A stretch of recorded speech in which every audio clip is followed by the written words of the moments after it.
Assalamualaikum warahmatullahi wabarakatuh. Selamat pagi anak-anak. Bagaimana kabar kalian hari ini? Semoga dalam keadaan baik dan sehat luar biasa. Hari ini kita akan belajar tema 8, lingkungan sahabat kita, subtema 1, manusia dan lingkungan, muatan pelajaran IPA dan bahasa Indonesia. Adapun tujuan pembelajaran yang akan kita capai pada hari ini adalah muatan pelajaran IPA. Yang pertama, siswa dapat mengetahui manfaat air bagi kehidupan dengan tepat.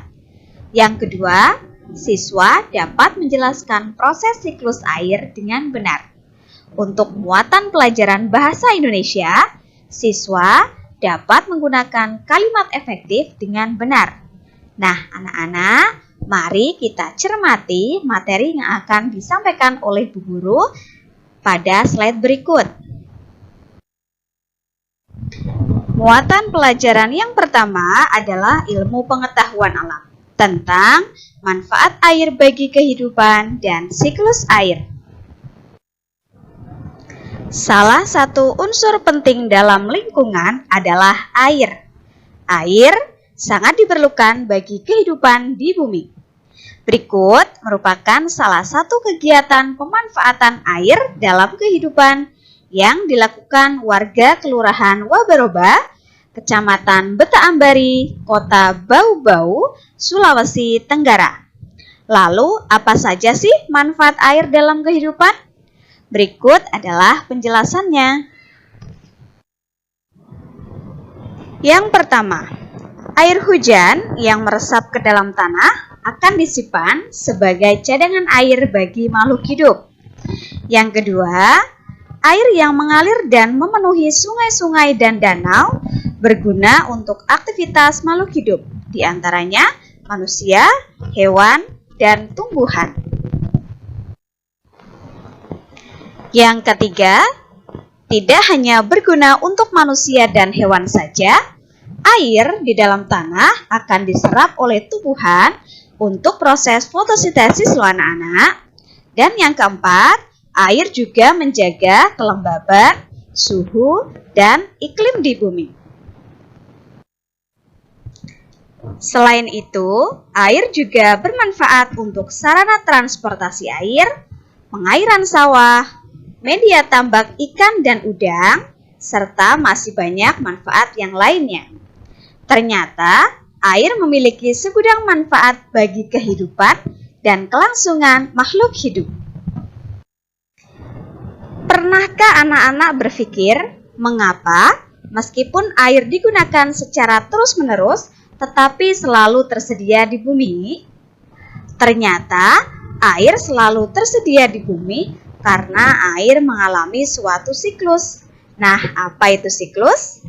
Siklus air adalah proses perputaran air yang terjadi secara terus-menerus dari permukaan bumi ke atmosfer dan kembali lagi ke permukaan bumi. Tahapan siklus air yang bermanfaat bagi makhluk hidup adalah hujan. Perhatikan gambar berikut. Berikut merupakan penjelasan mengenai siklus air yang terjadi di bumi. Ada 4 tahapan siklus air, antara lain evaporasi dan transpirasi, kondensasi, presipitasi, dan infiltrasi. Tahap yang pertama adalah evaporasi dan transpirasi. Evaporasi adalah terjadinya penguapan pada perairan yang ada di permukaan bumi, seperti laut, danau, sungai, dan lain sebagainya. Sedangkan transpirasi adalah penguapan yang terjadi pada tumbuhan. Setelah proses ini terjadi, maka uap air akan menuju atmosfer. Selanjutnya, air akan mengalami tahap yang kedua, yaitu kondensasi. Kondensasi adalah kondisi uap air di atmosfer yang mengalami pengembunan membentuk awan. Kemudian, awan akan semakin tebal karena mengandung banyak titik-titik air dan akhirnya saling bergesekan. Setelah terjadinya pergesekan antara titik-titik air, maka terjadilah tahap yang ketiga, yaitu presipitasi. Presipitasi adalah jatuhnya titik-titik air menuju permukaan bumi dalam bentuk hujan ataupun salju. Kemudian menuju tahap yang keempat, yaitu infiltrasi. Infiltrasi adalah kondisi di mana titik-titik air yang jatuh akan diserap kembali oleh tanah dan sebagian lagi akan mengalir ke perairan seperti laut, danau, sungai, dan lain sebagainya yang nantinya akan terjadi kembali proses seperti pada tahap awal. Siklus ini terjadi secara terus-menerus.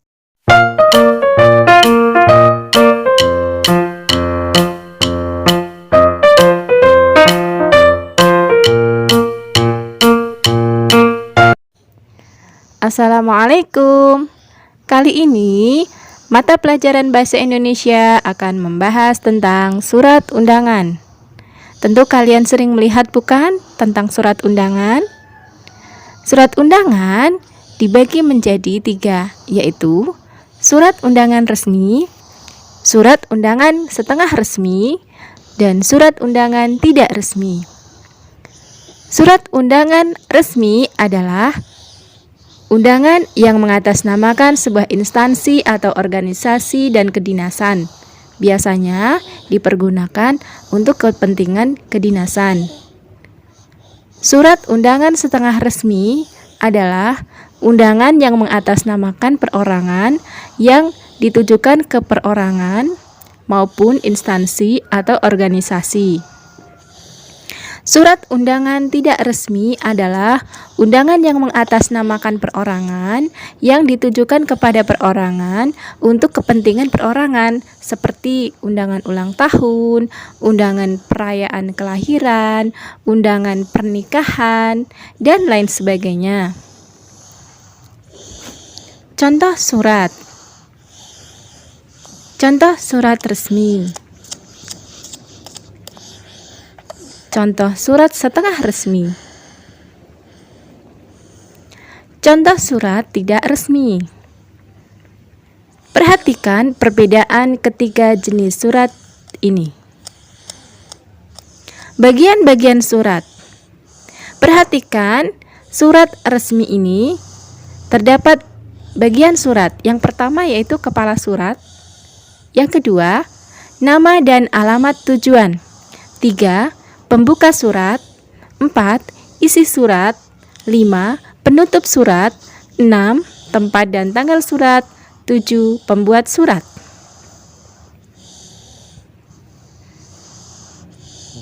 Penggunaan kalimat efektif pada undangan. Apa itu kalimat efektif? Kalimat efektif merupakan kalimat yang sesuai dengan ejaan yang disempurnakan, baik itu ejaan maupun tanda baca. Ciri-ciri kalimat efektif: 1. Berpedoman pada ejaan yang disempurnakan. 2. Tidak boros kata. 3. Tidak berbelit-belit. Perhatikan contoh kalimat berikut ini. 1. Kepada para siswa-siswa diharapkan berangkat sekolah. Kalimat ini merupakan kalimat tidak efektif. Yang kedua, kepada para siswa diharapkan berangkat sekolah. Kalimat ini merupakan kalimat efektif. Kalian bisa membedakan bukan?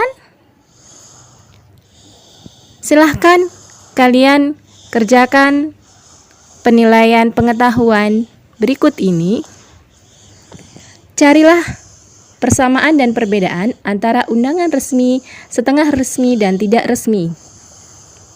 Penilaian keterampilan. Carilah contoh surat undangan yang ada di rumahmu, kemudian tempel di buku tulis atau HVS. 2. Buatlah surat undangan yang berisi tentang pemberitahuan, jenis surat undangan bebas. Beri keterangan bagian-bagian suratnya. Demikian, tetap semangat dan jaga kesehatan. Wassalamualaikum warahmatullahi wabarakatuh.